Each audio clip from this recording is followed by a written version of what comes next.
Hi guys, welcome back to my channel. Please excuse the noise in the background, my air conditioner is on. So as you can tell by the title, we're going to be doing a Q&A couples edition, and so this video would be answering all those questions.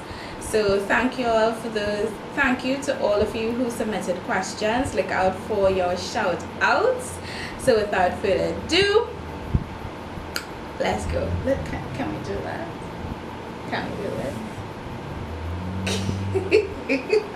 No, that side. Yeah. Let's go.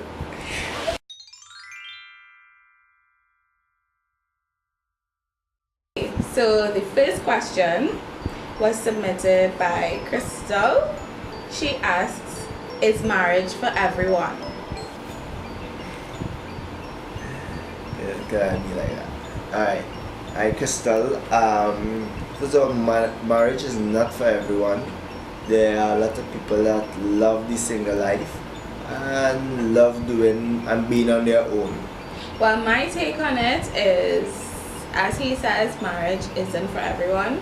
I think in the movies and growing up, you have one idea of marriage, but when you get into it, you realize it requires more than just love. Exactly. Commitment, loyalty, trust. These are just some of the things that I can think of at the top of my mind. It's not just a walk in the park as well, that movies and everything portray that once you get married, happily ever after, everything's going to be fine. And no problems. So question number 2 was submitted by Beauty Stunner 3, and she asked, do you believe in love at first sight? No. Why not? When you don't love somebody the first time you see them, you admire them, and it's mostly based on looks. So it's more or less infatuation. So it's like, oh, that was you.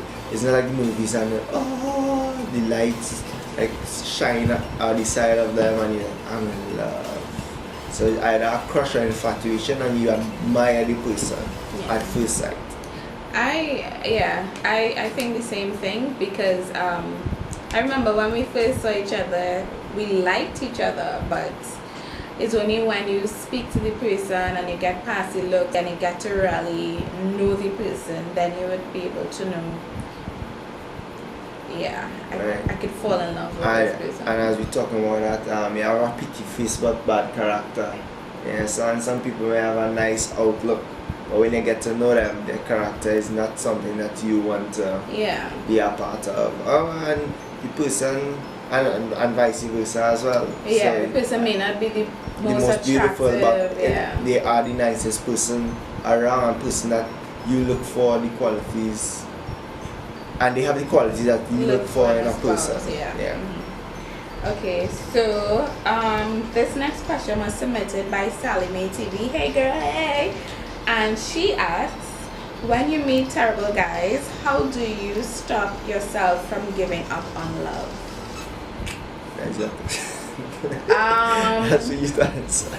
I would say, if you've decided for yourself you want to start dating, and you've worked on yourself significantly, and you want to venture out into the dating world and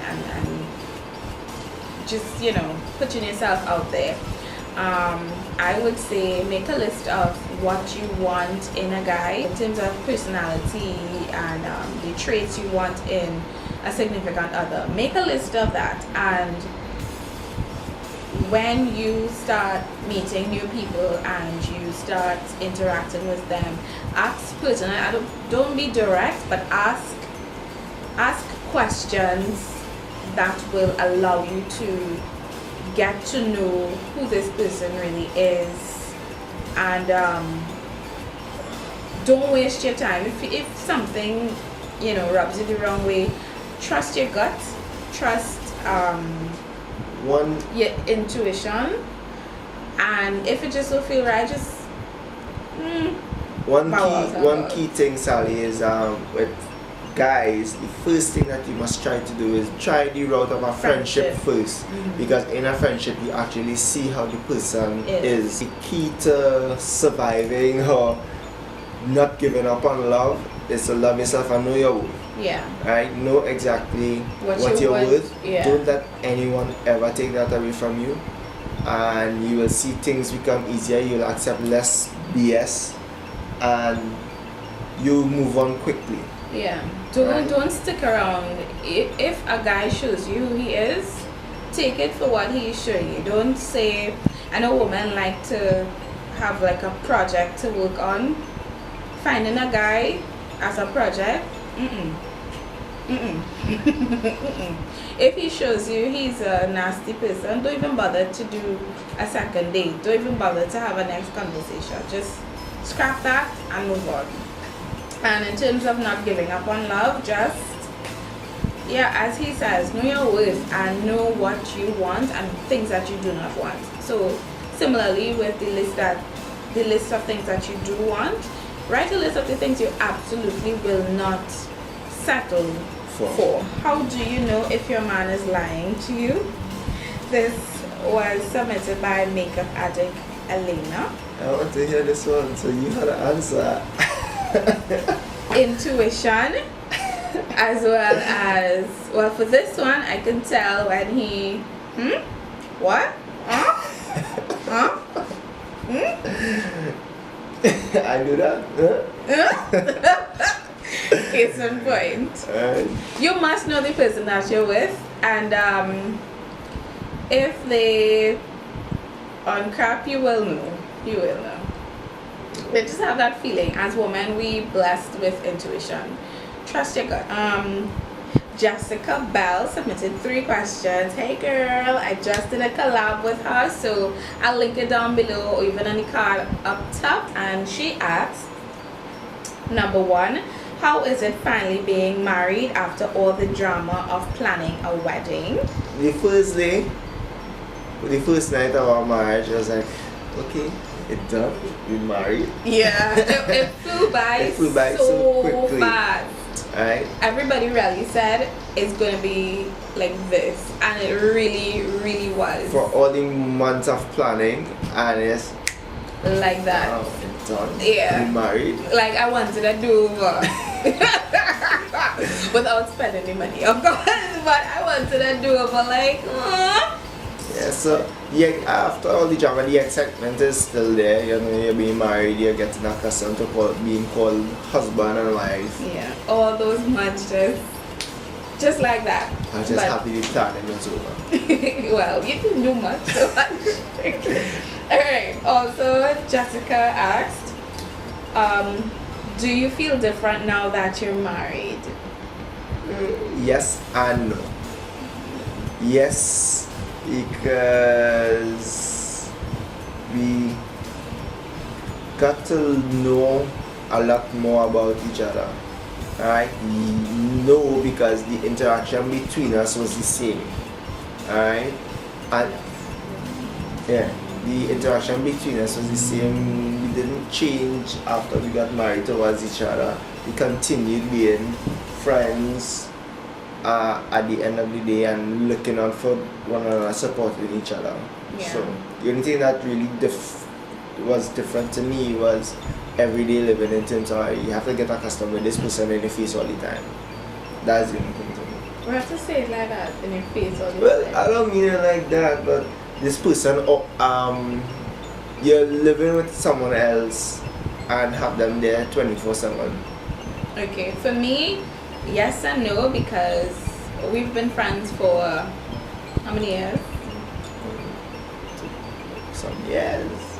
Like 16 years. We've known each other for 16 years. So we're really good friends at the end of the day. So transitioning from that to marriage is basically like he's not going home.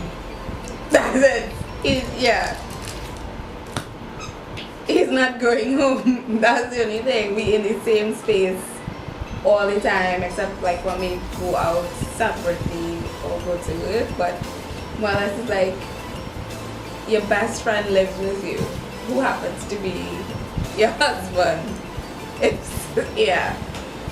So yeah, but no, because we've been really good friends for so long, and we've been together for so long before we got married that, yeah, it don't feel much different.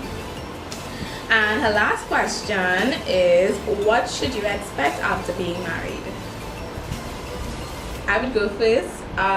You would expect to get to know the person even more, and even get to understand or get to know their routine. So everybody has like a routine, a daily routine that they do, if it's bathing before, brushing teeth, like just the little things like that. You get to know what their peeves are even more. Discussing it is one thing, but living with it, and because like when I'm cooking, I don't mind other people in the kitchen. When he's cooking, he don't like any. So you know, just those little things. Don't come in the kitchen. Yeah, just Don't those little kitchen. things you get to know about each other, more or less. Yeah, I have to agree with that. That's what you should really expect.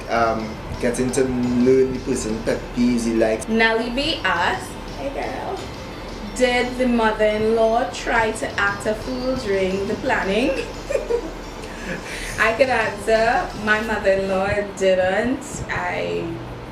Nobody, to be honest, did my mother act a fool? No, she did not. Well, Literally nobody. Both parents, both side parents on each side gave us our space. Yeah. They did not get involved in the our planning. planning process. They allowed us to do what we want because they understood like this is our day, Yeah. and What we want what we mattered want. ultimately. They were very supportive and respectful respectful of what we wanted. of what we wanted. Yeah. And they all supported us and helped us in whatever way that. Hunter TT, hey, asks, what's your opinion on taking a loan to pay for your wedding? Hell no. No, save no money. Because at the end of the day, it is one day. And a lot of people take a loan to have this big extravagant wedding. And then have 4, 5 years, 7 years, however long In debt. Just Just to impress the people who you invite. Taking a loan, no, because I've seen people break up and within they still have first to year pay. and they still have to pay back that loan. Yeah. And I know there are certain circumstances where you may have to get married within a short period of time for whatever reason. So I'm not knocking anyone who had to take a loan for a wedding, because it's just one day at the end of the day, and what more important is having a home, and having your own home was more important to us. And yeah, life after marriage was more important. There is life after Yeah. marriage. The last question for wedding related stuff was from Face Meets Tracel. I did a collab with her early on in my YouTube journey. I'll link that down below also. And she asked, what is your take on decorations for weddings? Overpriced or is it justified?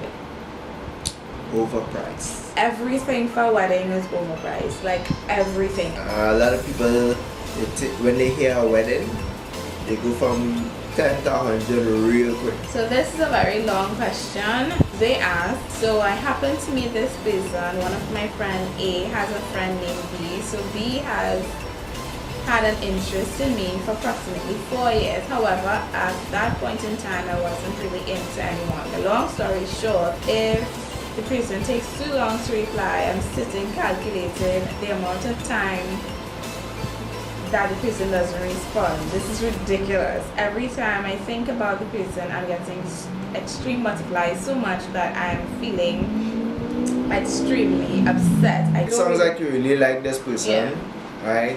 And the person seems to be taking up a lot of your time, and your world basically is revolving around that. You talk to someone about something and they haven't really changed. Yeah. Now yes, change won't come overnight, but if you really care about a person and you would try to you make would try them feel to comfortable. more accommodating, you'd be more accommodating, more you try to make the person feel comfortable, let them know that, well, alright, I heard what you said, Yeah, and these and are the try to steps, adjust try to whatever. adjust, right? What I would advise you to do is stop overthinking. Yeah. Overthinking creates a lot of problems, but because someone doesn't message back right away doesn't mean that they're not interested or they're not something. Maybe that they're just busy and they forgot. Yeah. And the time that you're messaging maybe be a time that is inconvenient to them. Don't read too much into it. Just leave it, let it be. If they message, you message. If they don't message, you don't message. You know what? And based on that, if you see for yourself that the person genuinely reading the message and then like 10 minutes after then they're responding and you feel in your gut that they just playing you along, just leave it. Don't bother to pursue anything. There are plenty other fish and birds.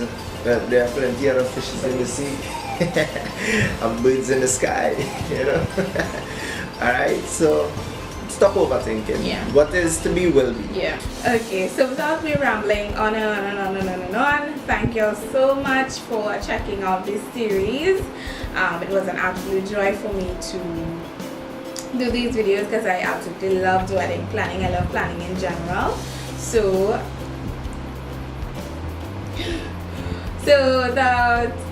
without me rambling on forever and ever, thank you all so much. Bye.